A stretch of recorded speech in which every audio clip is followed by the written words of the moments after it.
What is up, guys? My name is Joshua D'Souza, and today I'm going to show you how to create your own workout plans and get started into fitness with my knowledge with being a certified personal trainer through NASM and being able to work with a lot of different clients and a lot of different people. So yeah, let's get into the video.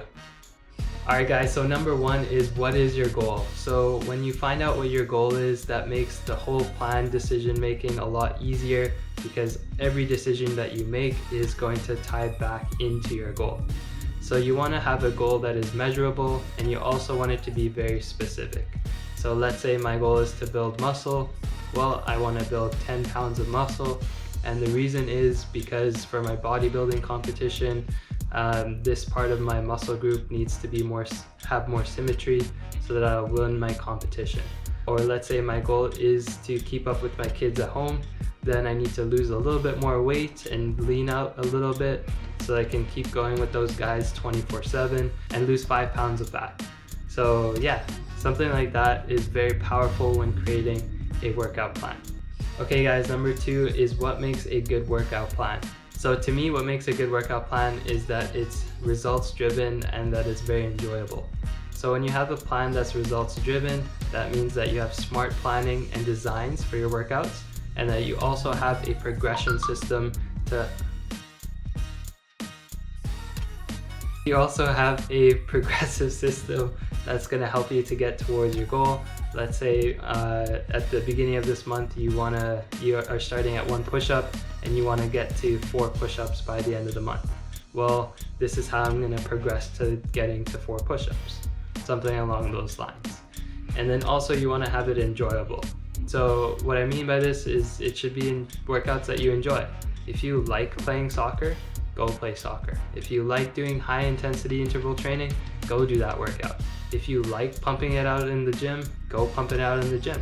When you have motivation through these enjoyable workouts, it's going to make it a lot harder to make excuses and get your lazy ass off of the couch at home and get you to work out. The next part that we have to figure out is, how many times a week should you be working out? So for beginners, I'm going to recommend 2 to 3 times in a week.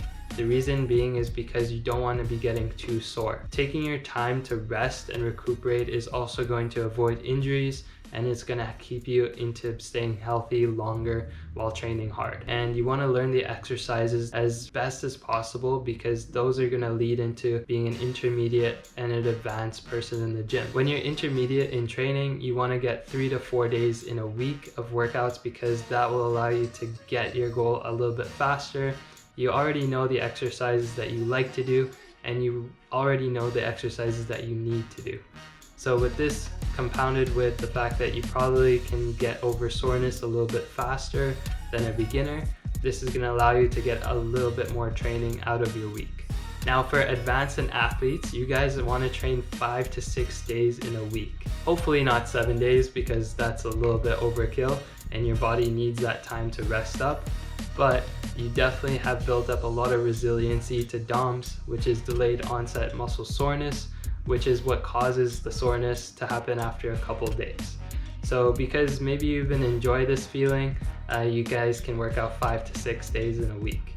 But it's also important because maybe you have a competition coming up, or maybe it's your lifestyle, such as like an Instagram business that you have that you need to keep up with, that you have to train 5 to 6 days in a week to keep up with your competition and to get better and to grow. Alright guys, and next is, which muscle groups should you be focusing on? So for me, I always like to balance everything out that I'm doing in my workout plan so that I'm hitting all the muscle groups equally. This is really important, one, for aesthetic purpose, so that you don't have toothpick legs and a stacked upper body, because that's going to be really weird walking around with, even though I see a lot of people in the gym and outside just doing that look. But I think that aesthetically it's just a lot better to be even and not to neglect certain muscle areas. It causes is injuries. So if you have muscle imbalances, if certain muscles are weaker, then what it does is it makes postural issues when you're walking around or when you're lying down in bed.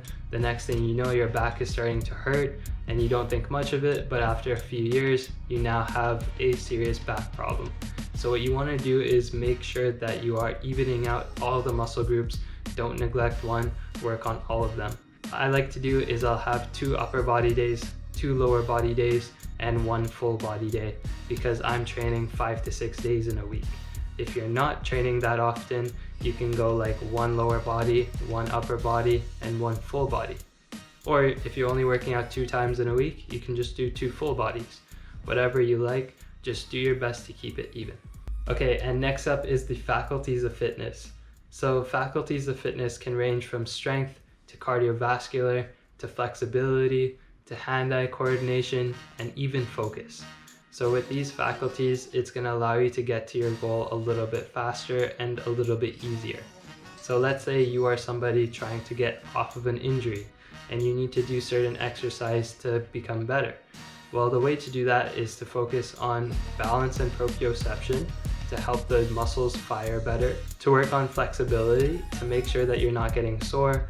So that's stuff like foam rolling and even massage. And you can also work on strengthening, because you want to strengthen the muscles around the injury to make sure that you're not getting re-injured in the future. Let's say you're a bodybuilder though. Bodybuilders need to focus a lot more on strength, cardio, and flexibility. The reason being is because their strength, for obvious reasons, will help them to build muscle. Cardio is going to help them to stay lean and to have good motion. And flexibility is going to be there for recovery so that they can come back to hit the gym the next day just as hard as the last day. And it's also going to make sure to avoid injuries in the future. Next is, which exercises should you be doing? So you want to look at your goal first and decide what it is that you're trying to accomplish. The next thing is which muscle group that you want to hit. We've already talked about that.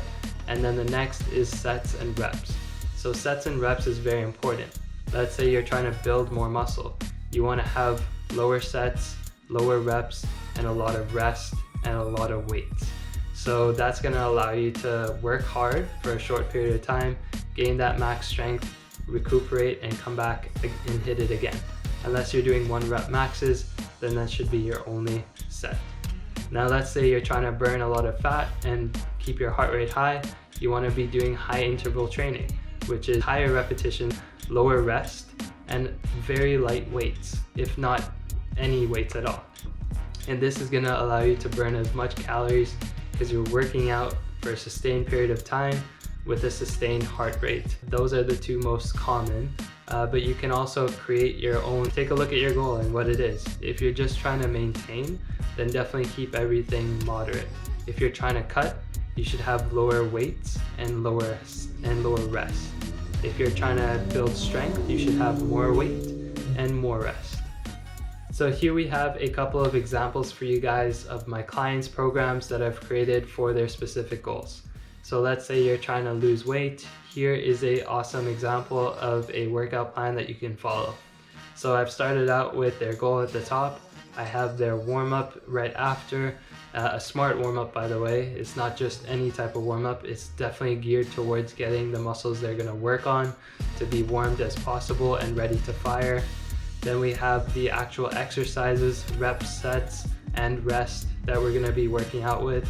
And we're also going to have a cool down after and kind of some notes at the end on how they did in the workout and what they can work on to be better. Now here is a strength building program that you can check out. So it's the same thing, the same idea. The only kind of like differences here is that the reps and sets are very different, and of course the exercises. But the whole layout is exactly the same. We have the goal, we have the warm-up, we have the exercises, and we also have the cool down. So all of those things are very important. Make sure to not skip them. So yeah guys, there you have it. This is my tips on how to get started into creating your own workout plan. If you have any questions, leave them down in the comments below. Also guys, I create a lot of content based on these topics like fitness and even martial arts. So if you like these videos, you can do so down below, or you can dislike it. I'd appreciate the feedback too. And give it a subscribe to my channel, and we'll catch you in the next video. Peace out.